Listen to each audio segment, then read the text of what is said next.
Hey, Erin Knight here of Engineering Radiance. I'm jumping on to share the results I just got back from the micronutrient test I ran a few weeks ago. If you didn't catch it, I recorded a video with Mira Desi talking about why I'm excited about the micronutrient test from Spectracell, why we've decided to add it to our lineup of offerings.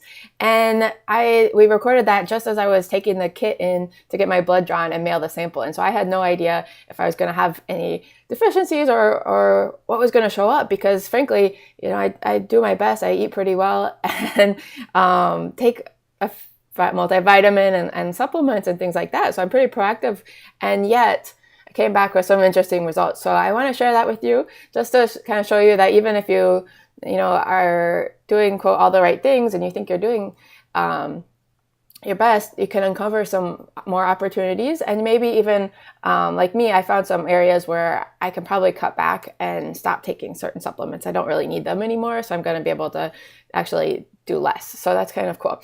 And I'll go through the report I got back from the lab, the report I got back from Mira, kind of give you a sense of what kind of information you can get out of doing something like this. And then I want to address a couple of common questions that I've been getting from people in the meantime. And if for some reason I don't answer your question, or you're interested in this and want to find out a little bit more, feel free to shoot me an email at Erin@engineeringradiance.com, and we can chat a little bit and get you set up or get started if you're wanting to do that. But let's see. I've got the report pulled up, but maybe I should tell you first, like, what the difference is or what's unique about the Spectracell micronutrient test compared to, let's say, a blood test that you just run in your doctor's office. So what they're looking when they do a serum test and just check, let's say, your B12 levels or your vitamin D levels or something like that, they're looking to see if that nutrient is present in the serum. So it gives you a snapshot and it tells you if it's there or not. But a lot of times they can say, oh, you're fine, you're in range. However, it doesn't really give us any indication of what your body's doing with that, versus what the intracellular test like Spectracell is doing. It's using a reaction with the lymphocytes to look back at a 4 to 6 month window how your body is actually utilizing the nutrient. So there's a big difference between just being there and getting the benefit that you need from it. Sometimes you're missing cofactors to be able to use it, or it's just not being absorbed or used very well. So that's why I think running something like this, a functional test, is a lot more insightful and something you can actually do something with, and you're more likely to catch a problem before long before it even demonstrates any symptoms or anything like that. For example, on mine, I found that I had a calcium deficiency, and I'm only 33, so I haven't even been tested for anything like osteopenia, although that runs in my family is something I want to be aware of. So I'm really glad that I found that here on the test now, so I can be proactive and correct that deficiency before it becomes a major problem. And if you caught the last video, I'm not going to repeat it all, but there's a lot of nutrients that correlate with headaches and migraines specifically. So this could be the simple answer to finding out, something that could really help in mere like weeks or months, make a huge difference on somebody's migraines. Mira shared a story of somebody that was suffering terribly, and just because she ran this and found a couple of nutrient deficiencies, it just changed her life. So go back and watch that if you haven't. So anyway, let me show you what this looks like. This first page here I've got is the report from the lab. And up here it summarizes the ones that were low for me. So I had one functional deficiency. That means it was below optimal range. And then these were all kind of borderline. So something I want to pay attention to and work on. And then these markers are just a bigger picture markers. So the Spectrox, for example, is a marker of my overall antioxidant function, how I respond to oxidative stress and free radicals and things like that. And you can see mine's kind of borderline. So I want to be really aware of that, especially since, we're all exposed to oxidative stress all the time, but I've got a lot of travel coming up and being up in the air and around all the stress of traveling and stuff like that. I want to be extra cautious about that. And let's see. this sort of tells you how the test is actually sampled. So they isolate the white blood cells or lymphocytes from the blood, and then they grow them in and expose them to different nutrients and see how they react. And down here again is a kind of an overview of how close to the top of the functional range your levels are. And they just highlight if it's borderline. You can see they're looking at some of the B vitamins, amino acids. Here's something that actually surprised me. Where's CoQ10? So I know CoQ10 is like very commonly deficient and can be helpful for people with headaches and migraines. So I have been taking supplements that have this in it for a long time, and you can see I'm like almost at the very, very top of the range. I don't really need to be taking this anymore. So that's something that I can cut back on and cut out and save a few bucks. So that's kind of cool. When you're looking at this chart, the blue, if your little square falls in the blue, you know that you're deficient in that. If it's in the yellow area, then it's borderline, and if it's above, then it's adequate.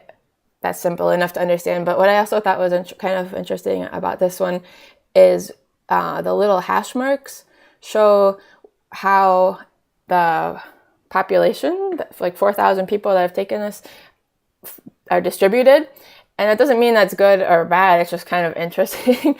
So you can see like where you fall compared to that. Like this folate, for example, I'm pretty much in the middle. I'm kind of just above the borderline range, and you can see there's a big distribution. Where's that CoQ10 one?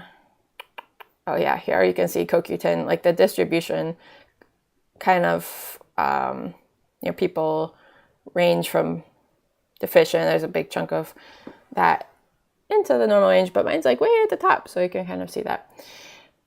And that's about it on here. They do tell you some repletion information, like calcium-rich foods, but I don't necessarily, let's see, I'm not really planning to go out and eat a bunch of tofu or dairy products, so I didn't find this terribly helpful.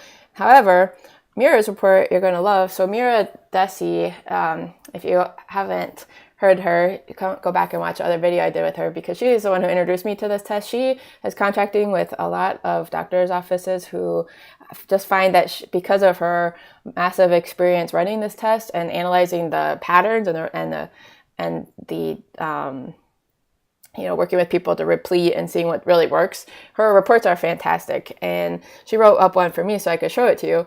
So, at the top, she's saying, highlighting in what it's deficient and also like why it matters. So that's good. But then this part I really like. So instead of just taking supplements to replete, she really emphasizes getting the nutrients through food. So she has highlighted a variety of foods that I can focus on to help replete these nutrients over the next 6 months or so till I retest, versus just on the basic report. It just told me a couple of things about the calcium. But here I feel like I have a lot more options. And something I didn't know that she taught me about is that sesame seeds are really high in calcium. And so I can try to eat 2 tablespoons of sesame seeds or ground up sesame seeds, which is tahini, and make like a salad dressing or a dip or something like that to incorporate that. So if you run something like this, you might be wondering, are there supplements that you can take to help replete? And of course there are, but on the basic report, or if you just see this, you'll know, okay, I'm low in calcium, maybe I should take a calcium supplement. But how do you choose? How do I know it's going to be absorbed well and I'm getting the right amount? So what's really cool about running this report that we're offering with Mira is that in her infinite wisdom, she's found that certain supplements will be the best choice, and she can tell from your report which ones to recommend. So she actually recommends specific brand and an amount based on your test results, and makes it super, super simple. And you even get a link with full script to make ordering simple too. Not that you have to order from there, but it just makes it easier. So again, if you're interested in learning more about this, or if you have any questions, or maybe you want to actually get started on yourself because you see some potential to simplify your supplement routine, or find some hidden underlying deficiencies that may be holding you back, just send me an email and let me know, how I can help, and we're happy to help you get started. I did announce a special on this in December, and I'm going to extend it because here it is January 2nd already, and I'm just sharing this. So I'm going to extend this for 2 weeks until January 15th, that if you decide to, that you want to do this, you can actually upgrade from our normal case review and throw in this report and a consult with me about how to implement it and get started with it as a free upgrade. So of course you have to still order the test on your own, and I'll give you a link and some directions to help you do that. And you'll be able to do the full case review with one of our Migraine Freedom Health coaches, and then come back when the test results are back and do a second consult where you'll have this report that Mira is going to put together for you, and be able to, ask me any questions about integrating this and what to do next. So I hope you're excited as I am about the potential this holds and getting a good start to the new year.